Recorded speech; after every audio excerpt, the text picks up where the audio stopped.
Hello, everybody. This is Hondo Carpenter, your Las Vegas Raiders uh, beat writer on Sports Illustrated. Sorry about that. Lost my train of thought. And of course, the host of the Las Vegas Raiders Insider podcast. It's great to be with you today. Before we get into the signing of Patrick Graham, what does that mean in looking ahead for the Raiders? We are going to have an incredible special guest on the program tomorrow. Do not miss it. By the way, everybody loved Robert Spillane. I've heard just so much great about when Robert Spillane was on earlier this week. We love Spills. Great to have him on. But make sure, excuse me, make sure if you would to turn in Friday. You're not going to want to miss this very special podcast. You're going to get a look at the NFL that you normally don't look at. We're going to be joined by a great friend who's going to share so much great wisdom. You're not going to want to miss it. Very special program. All right. As you saw last night, I put it on Twitter that, and we wrote about it. Patrick Graham is re-signing with the Las Vegas Raiders. We have made it very abundantly clear that Patrick's heart was not to re-sign.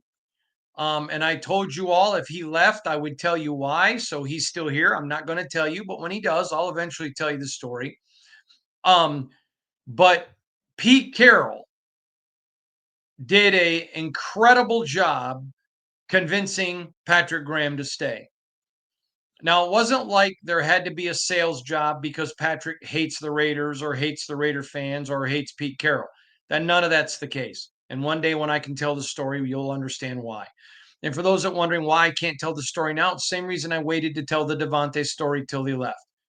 It's nothing at all bad about Patrick. He's phenomenal. But this was a major deal. Now, a little bit of an update that I've learned on Robbie Leonard. As you know, I was told multiple teams, but I could only confirm one. But multiple teams, I am told by people I trust, put in slips to interview Robbie Leonard. The Raiders denied them. So if Robbie Leonard is not offered a DC job, and I know for a fact of one place right now that is considering him for that role. I don't know of more than that, but I know of one. I have been led to believe that there's another, but I could not confirm it. So there's as many as two. One we can confirm is thinking about it. Two is, I'm told, is considering the second. But I was told today by someone with direct knowledge of the situation, if Robbie is not offered a defensive coordinator's position, in their words, quote, they would be, or in their words, they would be, quote, shocked, unquote, if he didn't return with Patrick returning. So that's not a definitive, but I think that things all point to if he's not going to get a DC job, he will be back in the silver and black. That will be a very good thing for the Raiders. It will continue to preach continuity. They keep one of the best defensive coordinators in the NFL and then keep one of the biggest rising stars. I think that is a major deal for the Raiders. I think it sends a message to all of those terrific free agent defensive players. I do think I expect several of them to sign. I'm going to tell you right now, I fully expect Max Crosby to sign and be back.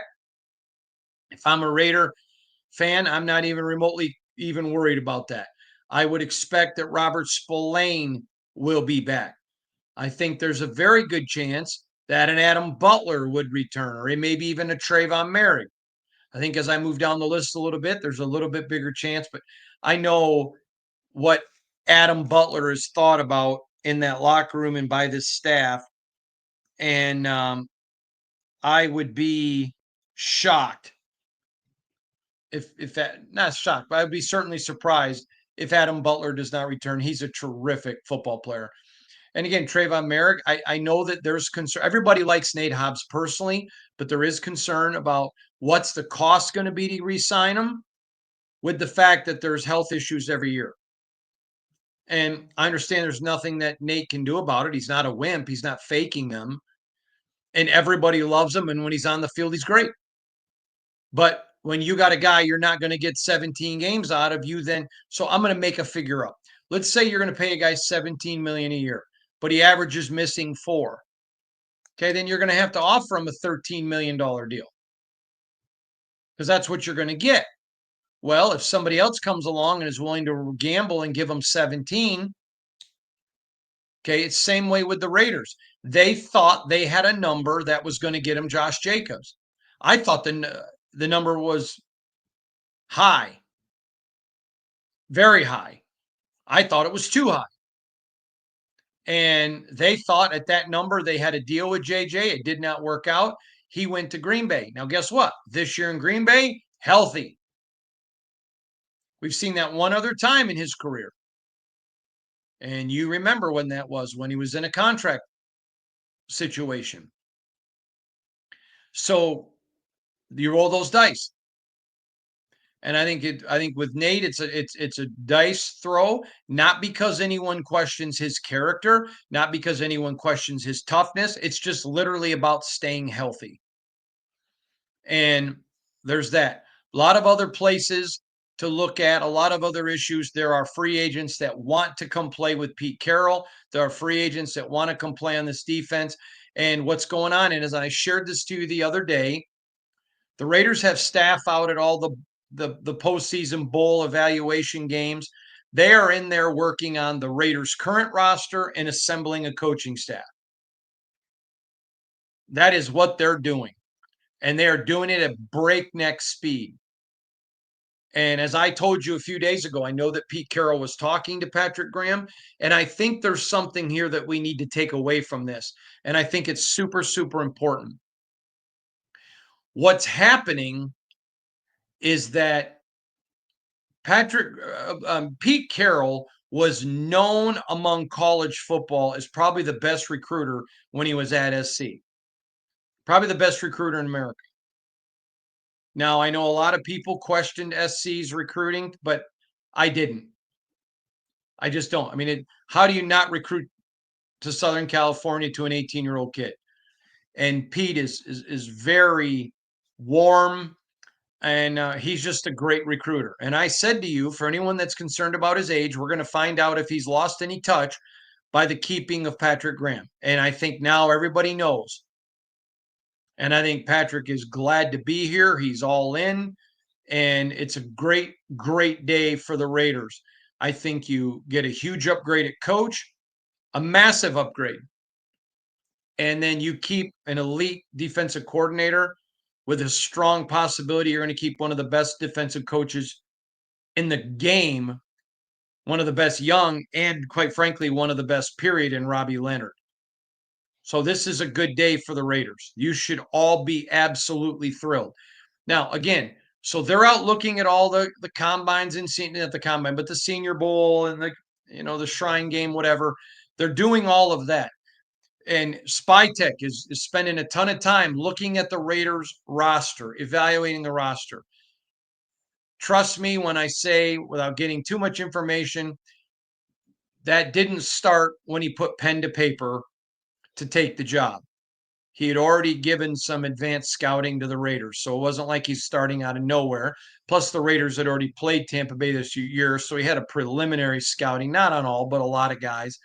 But plus, Tampa Bay had a tremendous evaluation of everyone, but now he's getting a firsthand look.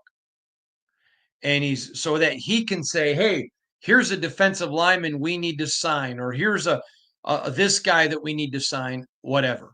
I want to also address a couple other things. I have seen some people take some really cheap shots. I don't know who wrote this, but I had 3 or 4 people email me. Evidently, somebody came out with a list of the worst free agent signings for each team, and somebody had Christian Wilkins. Now, in the interest of full disclosure, I don't know who wrote it. So I can say this, and I'm not worried about anyone that would say that is certainly entitled to that opinion, but that is the dumbest thing I've ever heard. The guy performed at a great level and was a massive impact on this team prior to injury. And he's not a guy that's injured all the time. How you can call that a bad signing when he's still going to be here for several years makes zero sense to me. I understand, hey, it's a big name. It'll get a lot of clicks. It's Raiders. Made no sense to me. Christian Wilkins was not a bad signing whatsoever. There were some bad signings last year. Christian Wilkins was not one of them. So moving on about the staff. When do I expect the staff to be rolled out? I think they have a pretty good idea right now on that staff, what their plan is for that staff. I don't think there should be any fear or trepidation right now on that. It's coming together, and I think what it will probably do is you'll probably start seeing names fall in groups. But there is no lack of people that want to come to Vegas, and there's no lack of people who want to coach with Pete Carroll. I talked with a good buddy of mine who is a very successful NFC coach. Excuse me. And I just said to him, "Have you heard anything going around about, Pete Carroll's staff?" And he's like, "Yeah, a ton of people." He goes, "People like to coach with Pete, and it's the Raiders." So I thought that was a really, really good insight. So now Pete Carroll is able to be extremely selective. He's going to put together a top notch staff, and that's vitally important. And listen, I think the Raiders have had some good staffs. I think AP had a really good staff. Was there some weaknesses on the staff, top to bottom? Yeah, there was a couple. Sure. I mean, the Getsy decision was malfeasance, but there were a couple other weak links. I believe this 100%. And I mentioned it to somebody last night. Actually, the person who told me about Patrick Graham coming to a deal with the Raiders. I said, I believe this is going to be top to bottom, head coach all the way through quality control people. This is probably going to be the best Raiders staff they've had since I've covered the team. And his exact words to me were, I 100% agree. And I think this is going to be a great staff of put together for the Raiders. I think you're going to see a lot of interesting combination of teachers, but who are pushers and pullers. One of the things about Pete Carroll is he's very well known for having a diverse staff. Now, follow me for a minute. They're all going to be great teachers. He insists on that. In fact, I talked to somebody that worked for him the other day who said to me and laughed. He said, Pete Carroll demands you be a good teacher. And they used this metaphor, and I liked it, so I'll use it with you. They said, but there are biology teachers, there are gym teachers, there are math teachers, there are English teachers, there are computer teachers. And they said, so each teacher is going to be different, but at their heart, they're all going to be teachers. And he goes, so some may be pushers, like a gym coach. Come on, get your feet up. You can make it. It's only 1 mile. And a English teacher says, hey, take a minute, take a deep breath. How do you want to say that? So I found that to be fascinating. I found it to be extremely fascinating. So there is how that whole dynamic works. That's how that whole dynamic plays out. And I think the way the Raiders are doing this is a big deal. I think right now the biggest Raiders signing of the offseason was Patrick Graham. It was the biggest. And I want you to know, I had somebody, because you know how cynical people are. Oh, Patrick was going to leave, but nobody else wanted him. I can tell you for a fact, Patrick Graham had opportunities, not as a head coach, but he had other opportunities to leave the Raiders. I can tell you 100% as a fact, and that'll come out over time. He absolutely had an opportunity to go to other franchises and be a DC. 100% factual. There's no doubt on that. There's no wondering. And he chose to stay with the Raiders. Do you remember as soon as the season was over, the very last game of the year, when I did my post-game recap, I told you for the first time since I have been here, it's no longer going to be who do the Raiders want, it's who wants to be a Raider. And because of how Mark Davis and Tom Brady have steered the ship through this, Patrick Graham chooses to. I believe, although I don't, if he's offered a DC, I believe that Robbie Leonard is going to choose to. I believe Max Crosby's going to choose to.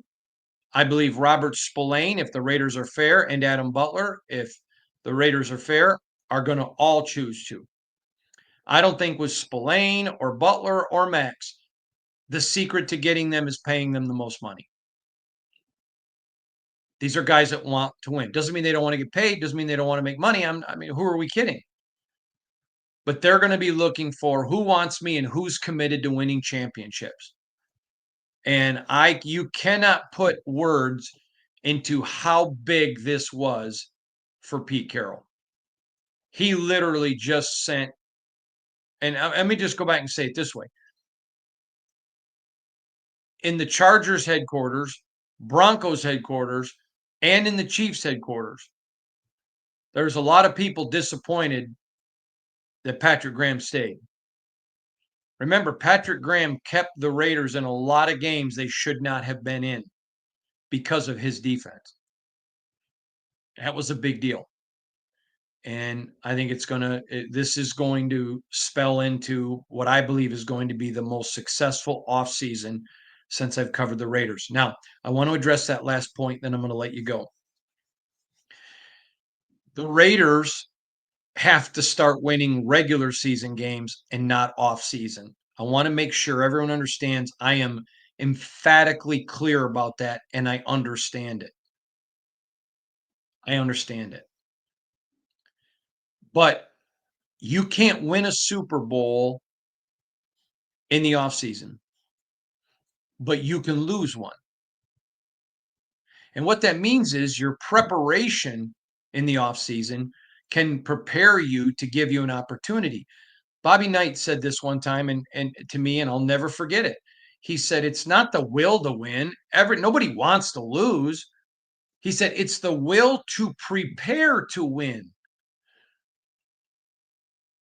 It's not just practicing. It's practicing the way you play. That's what makes Max Crosby elite.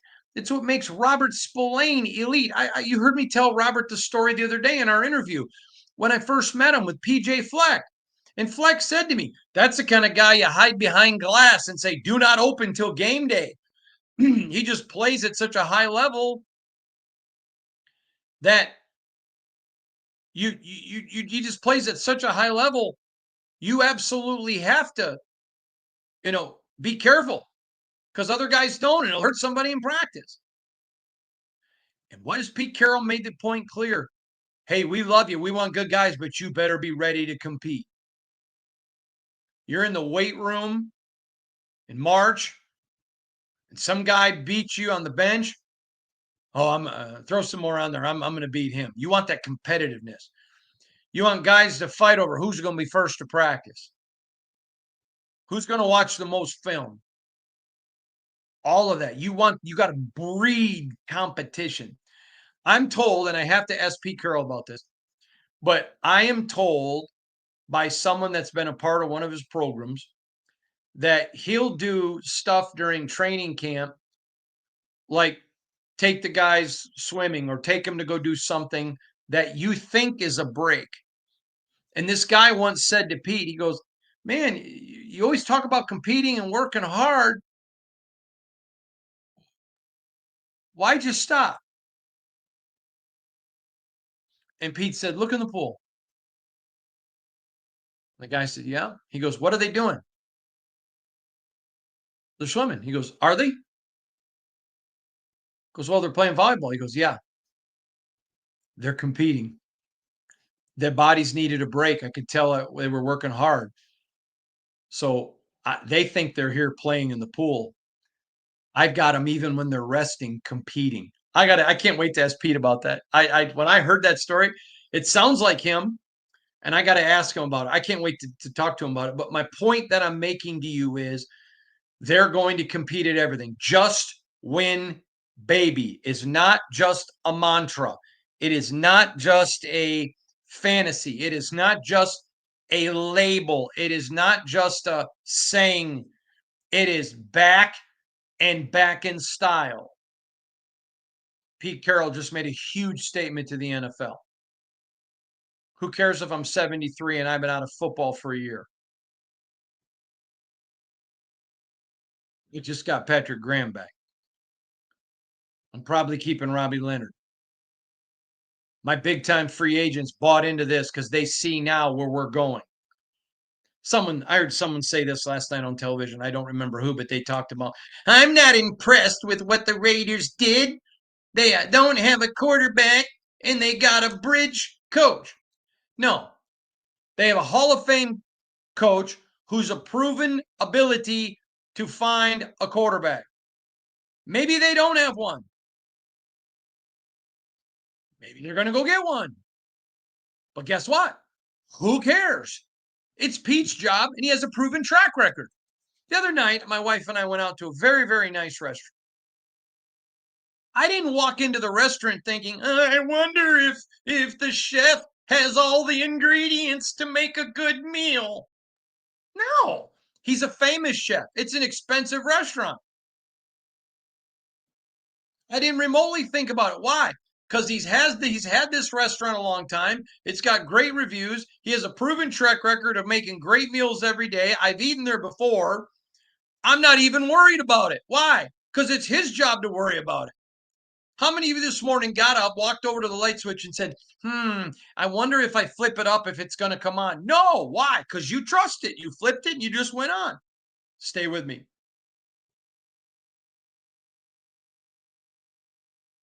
It's not your job to worry about the quarterback. Pete Carroll's done it multiple times. Remember Russ? Old Russ? Or the talking about older from a while ago? What about when he went with Geno? People were, this is just his way of tanking to go get a quarterback. Wait a minute, what? Let me just tell you this. Do I think the Raiders have all the quarterbacks on the roster they're going to have? No. I think you could see, based on what I'm hearing, I think you could see 3 more quarterbacks, maybe 4. Everybody's going to compete. But guess what? This is why you go get a Pete Carroll. For the same reason you don't wonder if the lights are coming on or if the chef's making dinner. He's done it. Been there, done that. Your job, eat the meal. Your job, be excited about whoever he gets. Why? Because you have a proven quarterback guy. But he's a bridge coach without a quarter. Shut up. Just stop. Some people just love to trash the Raiders. And sadly, sometimes it's even Raider fan. This is a great hire. And you're seeing it pay off already. Don't forget tomorrow. Very special show. Don't miss it. You're going to love it. It's going to be great. You are going to laugh. You're going to hear a lot of things that I bet you've never heard before.